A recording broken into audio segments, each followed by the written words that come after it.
บายดีท่านผู้ชมและสมาชิกผู้พิการที่กำลังให้เกียรติติดตามรับชมรายการเพื่อผู้พิการอยู่ในขณะนี้ทางโทรภาพแห่งชาติลาวรายการเพื่อผู้พิการออกอากาศในทุกๆวันพฤหัสและวันอาทิตย์ของเดือนมาพบกับท่านผู้ชมในมื้อนี้ทางรายการได้นำเอาเรียกงานการเคลื่อนไหวของผู้พิการใน1 เดือนผ่านมาให้ทางได้ติดตามรับชมซึ่งระยะทำอิฐจะพาทางไป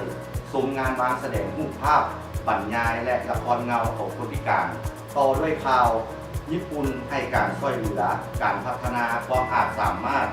ของผู้พิการทางด้านสติปัญญาเนื่องในรายละเอียดนี้คือเท่าใดขอเชิญทางไปติดตามจากทางรายการงานวางแสดงรูปภาพบรรยายและละครเงาวันที่31 มังกรปี 2018 นี้ที่สมาคมคนพิการแห่งชาติลาวได้มีงานวางแสดงรูปภาพบรรยายและละครเงาซึ่งเป็นผลงานของโครงการเรียนรู้เกี่ยวกับการนำใช้นวัตกรรมในการสื่อสารซึ่งได้รับทุนสนับสนุนโดยองค์การ MCNV ลาวและการจัดตั้งปฏิบัติกิจกรรมของโครงการอยู่แขวงสวรรณเขตในปี 2017 ที่ผ่านมากิจกรรมดังกล่าวแม้นเป็นการเผยแพร่ข้อมูลข่าวสารในรูปแบบใหม่ให้กับบรรดาสมาชิกคนพิการองค์การจัดตั้งของคนพิการองค์การจัดตั้งสากลรวมทั้งภาครัฐเพื่อให้เขาเจ้าได้รับรู้และเข้าใจถึงความยุ่งยากและความต้องการของคนพิการให้สังคมและผู้วางนโยบายต่างๆเห็นได้ถึงความรู้ความสามารถของคนพิการในงานดังกล่าวผู้เข้าชมได้รับรู้ถึงเนื้อในจุดประสงค์ในการสร้างละครเงาโดยทางทีมงานที่ได้จัดตั้งปฏิบัติโครงการขึ้นนำเสนอและต่อจากนั้นได้รับชมละครเงาบทเรื่องกำแพงหักและชีวิตของท้าวผู้ไทยต่อจากนั้นทานแสงลุ้นหลวงลาดพ้องหัวหน้ากองเลขาคณะกรรมการแห่งชาติเพื่อคนพิการและผู้อายุสูงกระทรวงแรงงานและสวัสดิการสังคมได้ขึ้นกล่าวประกอบคำคิดคำเห็นต่อผลงานและการจัดตั้งปฏิบัติโครงการต่อจากนั้นแขกที่เข้าร่วมงานได้เที่ยวชมรูปภาพวางแสดงที่ซื่อให้เห็นถึงคนพิการที่ได้รับโอกาสในการศึกษาและคนพิการที่บ่ได้รับการศึกษาการมีเวียกเหตุงานทำของคนพิการการฟื้นฟูสุขภาพสำหรับคนพิการและสิ่งอำนวยความสะดวกสำหรับคนพิการญี่ปุ่นให้การช่วยเหลือการพัฒนาความอาจสามารถของคนพิการทางสติปัญญารัฐบาลญี่ปุ่นได้ให้การช่วยเหลือล่ามูลค่า $195,689 ดอลลาร์สหรัฐเพื่อสนับสนุนการพัฒนาความสามารถให้กับคนพิการที่สาธารณรัฐประชาธิปไตยประชาชนลาวพิธีเซ็นสัญญาโครงการช่วยเหลือล่าดังกล่าวแม้นได้ถูกจัดขึ้นในวันที่ 31 กันยายน ปี 2018 อยู่ที่สถานทูตญี่ปุ่นประจำสปป.ลาวระหว่างทานคูโนะคาคุซิโรอุปทูตญี่ปุ่นประจำสปป.ลาวและทานนางโทมิโกะมาเอจิมะประธานองค์การคนพิการอาซีเพื่อการพัฒนาโดยการเข้าร่วมของท่านแสงอรุณหลวงลาดห้องหัวหน้าห้องการกองเลขาคณะกรรมการแห่งชาติเพื่อคนพิการและผู้อายุสูงกระทรวงแรงงานและสวัสดิการสังคมท่านสมมาตรทองศรีทวงศ์รองประธานสมาคมคนพิการแห่งชาติลาวต่างหน้าหน่วยงานคนพิการทางสมองและปัญญาภาคส่วนจากกระทรวงที่เกี่ยวข้องให้เกียรติเข้าร่วมเป็นสักขีพยานในโครงการการพัฒนาชีวิตการเป็นอยู่ให้แก่คนพิการทางสติปัญญาที่สปป.ลาวนี้แม้นเป็นปีที่2ของโครงการและมีเป้าหมายที่จะช่วยเหลือคนที่มีปัญหาในการพัฒนาทางสติปัญญาเพื่อปรับปรุงการดำรงชีวิตในประจำวันฝึกอบรมวิชาชีพ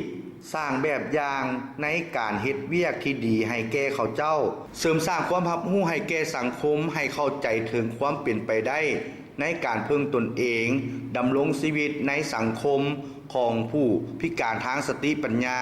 โดยการร่วมมือจากสมาคมคนพิการแห่งชาติลาวและผู้ปกครองของผู้พิการทางสติปัญญาเวียกงานหลักของโครงการดังกล่าวนี้แม่นการช่วยผู้ชี้นำจะสามารถช่วยยกระดับชีวิตการเป็นอยู่ในชีวิตประจำวันและฝึกอบรมวิชาชีพให้แก่ผู้พิการทางสติปัญญาได้นอกจากนี้โครงการดังกล่าวยังจะได้ช่วยเสริมขยายความเข้าใจเกี่ยวกับการเป็นพิการทางสติปัญ ญาให้แก่ชุมชนที่ใกล้เคียงมหาวิทยาลัยอาจารย์ประจำโรงเรียนและอื่นๆอีกด้วยต่อไปครับซุ้มข่าวการฝึกอบรมสิทธิและความเสมอภาคให้คนพิการทางด้านการได้ยินและต่อด้วยข่าวการฝึกอบรมภาษามือขั้นพื้นฐานให้แก่พนักงานครูอาจารย์โรงเรียนศึกษาพิเศษและเครือข่ายองค์การจัดตั้งของคนพิการการฝึกอบรมสิทธิและความเสมอภาคให้กับสมาชิกคนพิการด้านการได้ยิน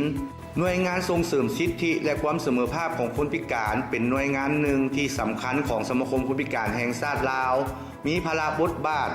ในการโฆษณาเผยแพร่และส่งเสริมสิทธิของคนพิการลาวให้ทั่วทุกสังคมได้รับรู้และเข้าใจโดยผ่านกิจกรรมการฝึกอบรมสิทธิและความเสมอภาคของคนพิการเป็นหลักจุดประสงค์เพื่อเน้นใส่การปลูกจิตสำนึกทางด้านเวียกงานที่พัวพันถึงสิทธิของคนพิการให้แก่องค์การปกครองของรัฐตั้งแต่ศูนย์กลางจนฮอดท้องถิ่น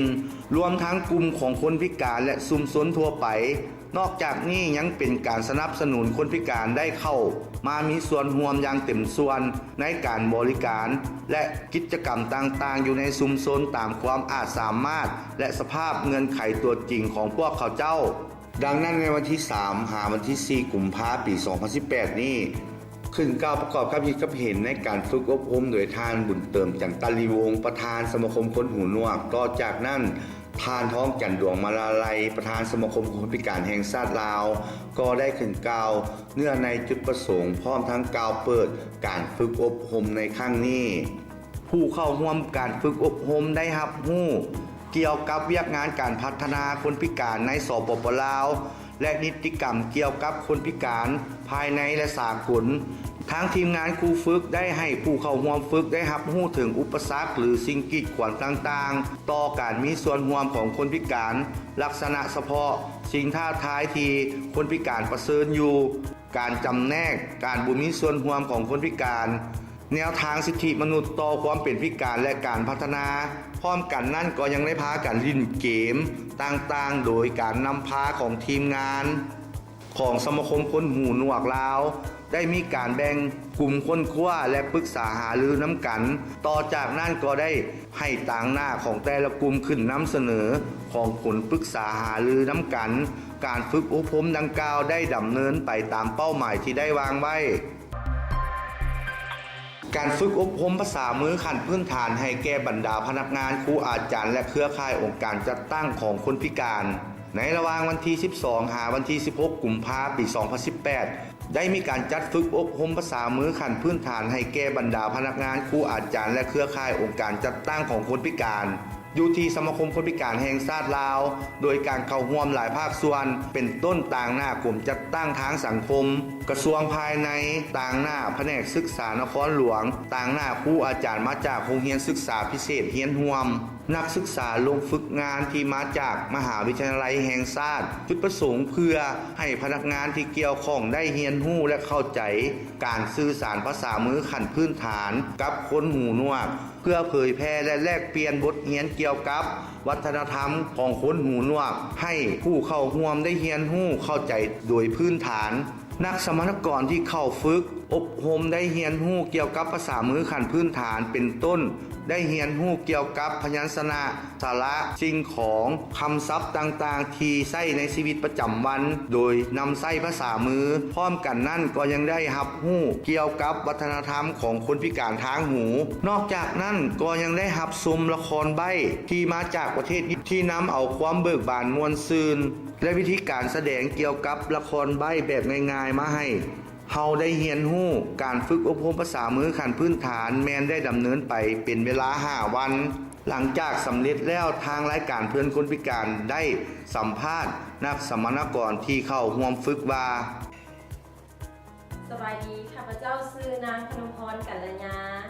มาจากแผนกศึกษาธิการและกีฬานครหลวงเวียงจันทร์แผนกจัดตั้งพนักงานหน้าที่รับผิดชอบกองทุนสวัสดิการครูแห่งชาติแล้วสำหรับความรู้สึกในการเรียนภาษามือเนาะทำอีเลยตัวเองรู้สึกซีได้ทำมาดีใจที่ได้เพิ่นเลือกเข้ามาฝึกอบรมในครั้งนี้เนาะเพราะว่า ที่ผ่านมากับบุเคยได้เข้าใจถึงวัฒนธรรมและภาษา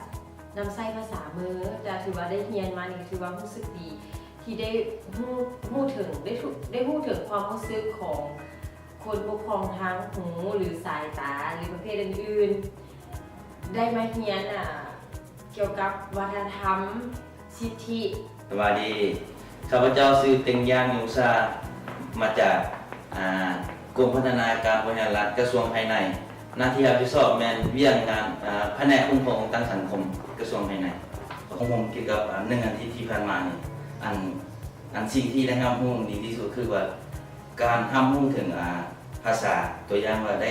ฝึกหุ้นเกี่ยวกับการพยัญชนะสระและการนำเสนอสิ่งของต่างๆในชีวิตประจำวันตัวอย่างสระนี่สระอันนี้สระอีนี่อันนี้ตัวกอนี่แล้วก็อื่นๆอีกอันนี้มีคนมาหุ้นหลาย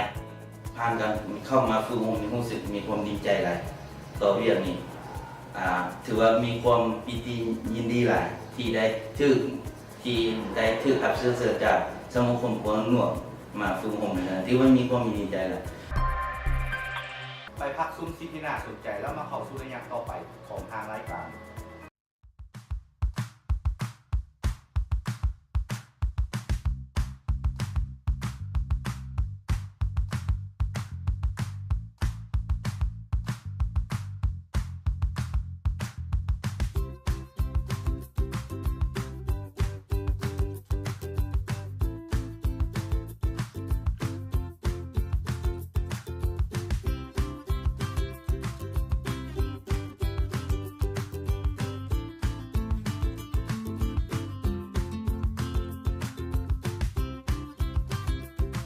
สมาคมคนพิการแห่งชาติลาวได้มีการบริการรถรับส่งคนพิการที่ได้รับการสนับสนุนโดยโครงการสิทธิในการเคลื่อนไหวไปมาของคนพิการอิงตามการมีส่วนร่วมระหว่าง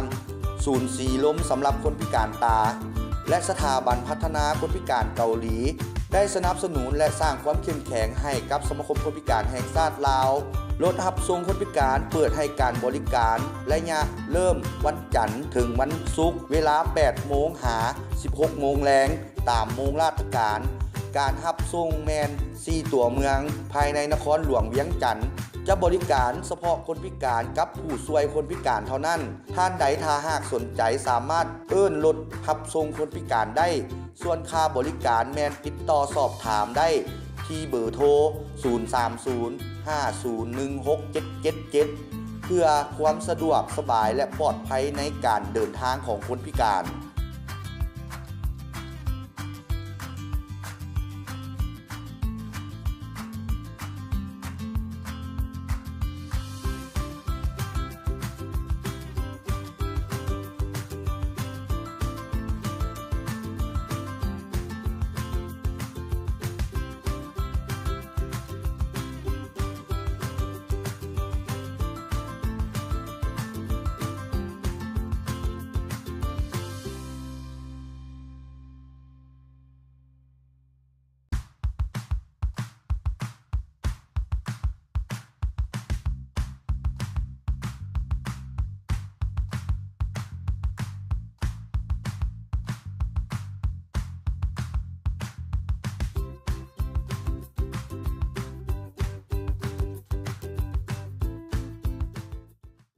มาเข้าสู่ระยะที่ 2 ของทางรายการจะพาทานไปชมการออกแรงงานร่วมใจกันทำความสะอาดของศูนย์พัฒนาเมนูพิการลาว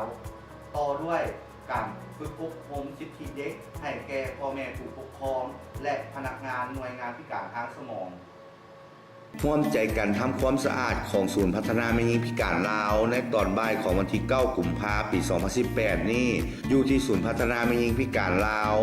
ได้ออกแรงงานร่วมใจกันทำความสะอาดขอบเขตบริเวณศูนย์พัฒนาแม่หญิงพิการลาวท่านนางจันเพ็งศรีวิลาหัวหน้าศูนย์พัฒนาแม่หญิงพิการลาวและ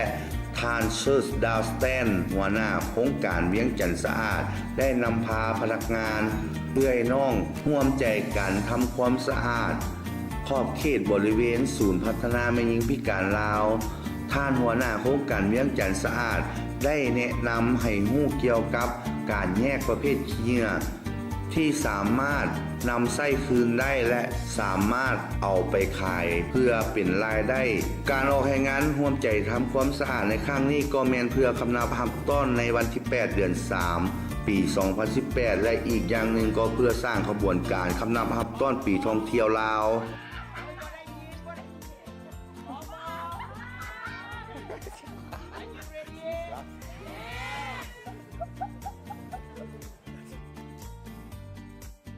สบายดีข้าพเจ้าซื้อจันเพ็งศรีวิลามื้อนี้ดีใจหลายที่ทั้งเวียงจันทร์สะอาดเนาะคณะทีมงานเวียงจันทร์สะอาดได้เข้ามาศูนย์ของพวกข้าพเจ้าคือศูนย์พัฒนาแม่หญิงพิการลาวเพื่อเฮ็ดให้ศูนย์พัฒนาแม่หญิงพิการลาวเป็นสถานที่หนึ่งในการต้อนรับแขกท่องเที่ยวในการต้อนรับแขกคนผู้ว่าที่เขามาเยี่ยมมาชมเฮ็ดให้ศูนย์ของพวกเฮานี่เนาะให้คนแขกคนได้หูหลายขึ้นเนาะเพื่อเฮาเสียแนวใดอันที่หนึ่งอันที่สองพวกเฮาเฮ็ดทำความสะอาดในมื้อนี้เพื่อเกี่ยมต้อนรับการเฉลิมฉลองวันแม่หญิงสากลที่จะมาถึงนี่เนาะวันที่ 8 เดือน 3ทางศูนย์ของพวกเฮาจะได้เฮ็ดการเฉลิมฉลองต้อนรับวันที่ 8 เดือน 3เพื่อเฮ็ดให้คนได้เข้ามาเบิ่งมาชมผลิตภัณฑ์มาเบิ่งมาชมศูนย์ของพวกข้าพเจ้ามื้อนี้นี่เป็นสื่อทางสื่อเขามาเบิ่งมาเยี่ยมมายามหรือว่าเขามาการให้สัมผัสข้าพเจ้ากันยินดีเนาะที่จะแจ้งข่าวนี่ไปให้แก่ทุกทานได้ฮู้ว่าทางศูนย์ของพวกข้าพเจ้ากำลังกาเกียมสถานที่เพื่อเฮ็ดให้สถานที่สะอาดสวยงามเพื่อต้อนรับแขกคนเข้ามาเที่ยวเพื่อปฏิบัตินโยบายของรัฐบาลในการเฮ็ดให้เวียงจันทร์สะอาดเฮ็ดให้สถานที่สะอาดเพื่อต้อนรับเพื่อปฏิบัตินโยบายในการเปิดปีท่องเที่ยวเนาะที่สปป.ลาวได้เปิดปีท่องเที่ยวในปีนี้เนาะ 2018 นี้ทุกสถานที่สะอาดแล้วก็เป็นบอนต้อนรับแขกคนเข้ามาเที่ยวมาเยี่ยมมาชมขอบใจหลายเจ้าสบายดีพระเจ้าซื้อนางเกณฑ์พงษ์พันธ์เกษรเนาะหน้าที่รับผิดชอบแม่นตัดเย็บหัตถกรรมกระเป๋าพระเจ้ามื้อนี้ก็รู้สึกดีใจเนาะที่ว่ามีผู้มานำพาเฮาเฮ็ดความสะอาดภายในศูนย์ปกติก็จะเฮ็ดได้ภายในตึกอาคารเนาะบ่ค่อยได้ออกมาทางนอกจังซี่บ่าถ้าเฮาได้ออกมาจังซี่จังค่อยรู้ว่าน้ำซอกเหลือบแจ่จังซี่ก็จังมีขี้เหงื่อหลายอย่างที่ว่าเฮาต้องได้มาเอาใจใส่หม่องนี้เติมอีกนะเจ้าอันที่เฮาเฮ็ดความสะอาดในมื้อนี้ก็เพื่อว่าต้อนรับปีท่องเที่ยวลาวนะเจ้าแล้วก็เพื่อคำนำรับต้อนวันที่ 8 เดือน 3 นี้ก็ขอเชิญเนาะทุกคนที่ว่ากำลังติดตามชมรายการอยู่ขณะนี้ถ้าหากผู้ใดสนใจอยากมาเที่ยวศูนย์พัฒนาแม่หญิงพิการเฮาก็ขอเชิญเลยเนาะเจ้าเพราะว่าทางศูนย์เฮาเปิดยินดีต้อนรับทุกท่านที่เข้ามาท่องเที่ยวนี่เพราะว่าในศูนย์ของเฮาจะมีกิจกรรมหลายอย่างจะมีเก็บเกี่ยวกับเกี้ยรีไซเคิลแล้วก็เฮ็ดกระเป๋าหัตถกรรมจากแม่หญิงพิการลาวเนาะเจ้า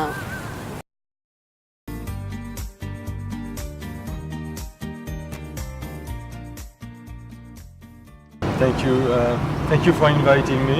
And I am the director of Green Vientiane, and our objective is to improve waste management and trash management in Vientiane. เจ้าเนาะข่อยก็ถือว่าดีใจหลายที่ว่าทางศูนย์พัฒนาแม่หญิงพิการประจำสปป.ลาวเนาะเชิญข่อยเพื่อมาช่วยรักษาความสะอาดภายในศูนย์เนาะซึ่งว่าข่อยเองนี่เป็นผู้บริหารอนามัยเวียงจันทน์เนาะซึ่งว่าหน้าที่รับผิดชอบของข่อยแม่นข่อยจะรับผิดชอบเกี่ยวกับอนามัย And in 1 hour we were able to collect more than 40 kilos of trash.And I think if all the people in that organization change their behavior, we can really to put the trash in the bins instead of put that on the ground. We can really improve the cleanliness of the center. สิ่งสำคัญที่สุด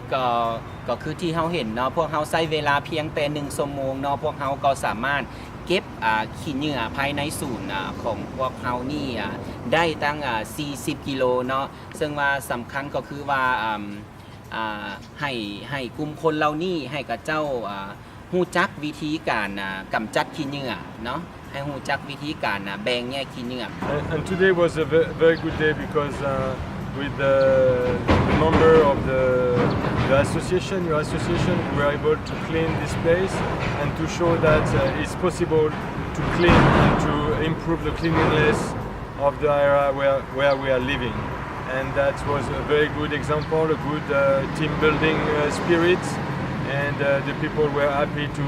learn something new and they can improve their environment. And that's our objective in Vientiane, is to improve the environment of the people with the people. เจ้าเนาะซึ่งว่าจุดประสงค์ที่พวกเขาได้เฮ็ดการรักษาความสะอาดภายในนครหลวงเวียงจันทน์นี่ก็คือว่าพวกเขาต้องการอยากให้น้องๆหรือว่าอยากให้เยาวชนเนาะบ่ว่าจะเป็นพนักงานหรือว่าบ่ว่าจะเป็นบุคคลทั่วไปเนาะถือว่าให้ฮู้จักการรักษาสิ่งแวดล้อมและการอนามัยเนาะภายในบ้านในเฮือนของกระเจ้าเพื่อให้มันมีความสะอาดเนาะ การฝึกอบรมสิทธิเด็กให้แก่พ่อแม่ผู้ปกครองและพนักงานหน่วยงานพิการทางสมองและปัญญาในวันที่ 16 หาวันที่ 17 กุมภาพันธ์ปี 2018 นี้ได้มีการจัดฝึกอบรมสิทธิเด็กให้แก่ผู้ปกครองและพนักงานหน่วยงานพิการทางสมองโดยการเข้าร่วมของพ่อแม่ผู้ปกครองพนักงานผู้ดูแลเด็กน้อยพิการทางสติปัญญาทีมงานครูฝึกที่มาจากสมาคมซอยเหลือเด็กน้อยพิการทีมงานโครงการสร้างความสามารถให้หน่วยงานพิการทางสมองและปัญญา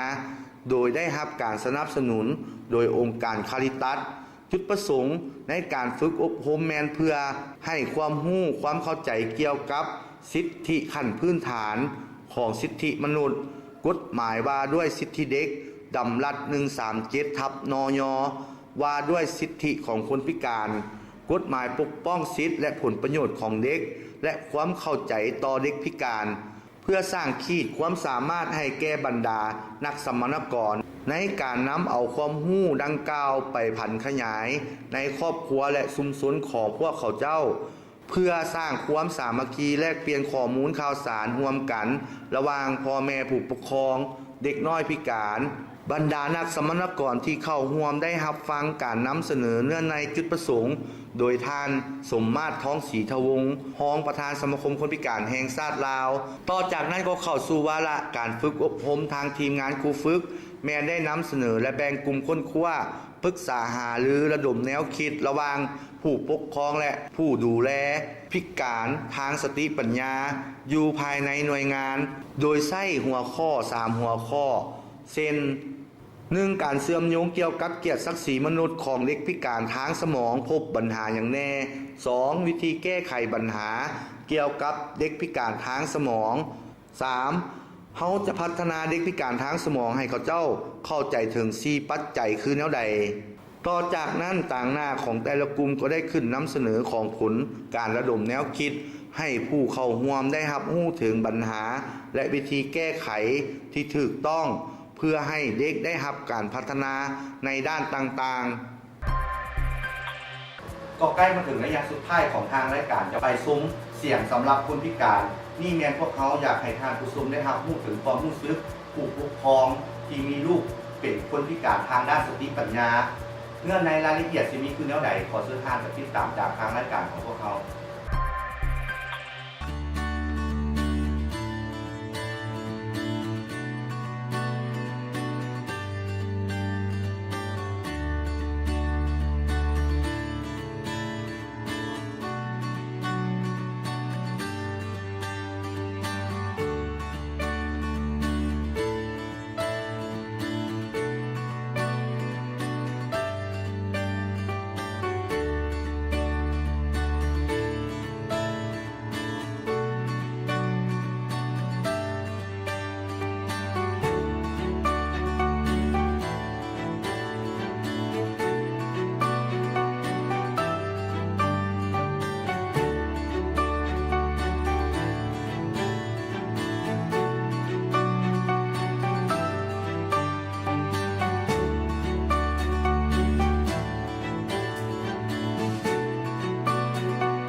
สบายดีตอนเช้า ก่อนอื่นขอแนะนำตนเองเนาะข้าพเจ้าชื่อนางพรมาลีสิงหานาถเป็นหัวหน้าหน่วยงานคนพิการทางสมองและปัญญาซึ่งหน่วยงานคนพิการทางสมองและปัญญานี่มีที่ตั้งอยู่บ้านพนเข็งเนาะเมืองไซสิขานครหลวงเวียงจันทร์ซึ่งหน่วยงานพวกเราได้เริ่มตั้งมาตั้งแต่2013จนมาฮอดปัจจุบันนี้พวกเราก็ได้มีการดำเนินการบริการคนพิการทางสมองและปัญญามาฮอดปัจจุบันนี้แล้วก็ว่าที่ว่าข้าพเจ้ามีความภูมิใจในใดที่ว่าได้มาเฮ็ดเวียกหรือว่ามารับผิดชอบในหน่วยงานคนพิการทางสมองนี้เพราะว่าอันนี้ความภูมิใจของข้าพเจ้าเพราะว่าข้าพเจ้ามีความภูมิใจที่ว่าได้มีส่วนช่วยอยู่ในสังคมที่ว่ามาได้ใกล้ชิดติดแค่กับเด็กหรือว่าคนพิการทางสมองนี้ว่าเมื่อก่อนคนข้าพเจ้าก็มีลูกที่เป็นคนพิการทางสมองแล้วข้าพเจ้าก็มีส่วนร่วมแล้วภาระบทบาทของหน่วยงานคนพิการทางสมองนี่จะมีหน้าที่ปกป้องสิทธิผลประโยชน์ของคนพิการทางสมองให้มีสิทธิเคลื่อนไหวในสังคมฉะนั้นในเมื่อข้าพเจ้าได้เรียกตัวจริงเกี่ยวกับคนพิการซึ่งใส่กับที่ข้าพเจ้ามีลูกคนพิการนี่ข้าพเจ้าก็มีความภูมิใจที่สุดที่ได้มีส่วนช่วยคนพิการทางสมองบ่เพียงแต่ว่าเป็นลูกของข้าพเจ้าเท่านั้นแต่ว่าก็ยังเป็นลูกของท่านอื่นๆที่อยู่ในสังคมให้คนพิการทางสมองได้มีกิจกรรมการเคลื่อนไหวในสังคมและให้สังคมได้รับรู้หลายขึ้นแล้วในอนาคตข้าพเจ้าก็อยากฝากความหวังไว้ในทั้งสังคมแล้วหลายๆสังคมหรือว่าต่างๆเพื่อให้สังคมได้มีส่วนร่วมได้มีส่วนสนับสนุนให้แก่คนพิการทางสมองนี้ได้มีการเคลื่อนไหวอยู่ในสังคมในกิจกรรมหลากหลายขึ้นรวมกับคนปกติเพื่อสร้างโอกาสและก็สร้างเงื่อนไขแบ่งเบาผ่านความรับผิดชอบของครอบครัวในสังคมก็คือให้กระเจ้าได้มีการเคลื่อนไหวในสังคมและการแบ่งโอกาสอันนึงที่ให้กระเจ้าได้มีการเคลื่อนไหวเพื่อเป็นโอกาสที่ทางสังคมได้แบ่งปันน้ำจิตน้ำใจให้คนพิการทางสมองได้มีการเคลื่อนไหวในสังคมให้หลากหลายขึ้นเพื่อให้สังคมได้รับรู้คนพิการทางสมองนี้หลากหลายขึ้นเพื่อให้เจ้ามีความเข้มแข็งและให้เจ้าสามารถพัฒนาตัวเองขึ้นเพื่อให้สามารถช่วยตัวเองในสังคมในอนาคตขอบใจ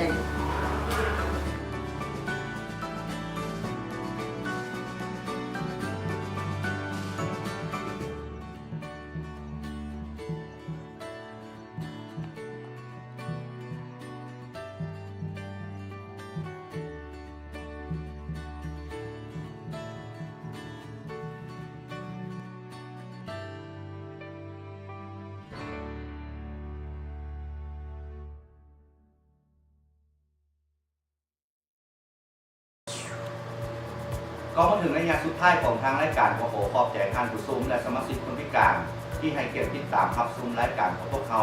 ขอขอบใจเป็นพิเศษมายังบุรพาแห่งชาติลาวที่เอื้ออำนวยให้รายการของพวกเขาตลอดมาเนื่องในวันที่8 เดือน 3ที่จะมาถึงนี้ก็ขอไว้ใช้ให้พอดให้แม่ยิงโดยเฉพาะแม่ยิงคนพิการเมื่อทุกคนจงมีสุขภาพเข้มแข็งสิ่งใดที่ประเสริฐสิ่งใดที่เลิศล้ำขอให้เกิดมีแก่ทานมาคนนี้มีละไซโคตรนนทรีพร้อมด้วยทีมงานขอลาทานผู้ชมและสมาชิกคนพิการไปเพียงเท่านี้มาพบกันใหม่ในเดือนหน้าวันเวลาเดียวกันนี้สำหรับมื้อนี้ขอกล่าวคำว่าสบายดี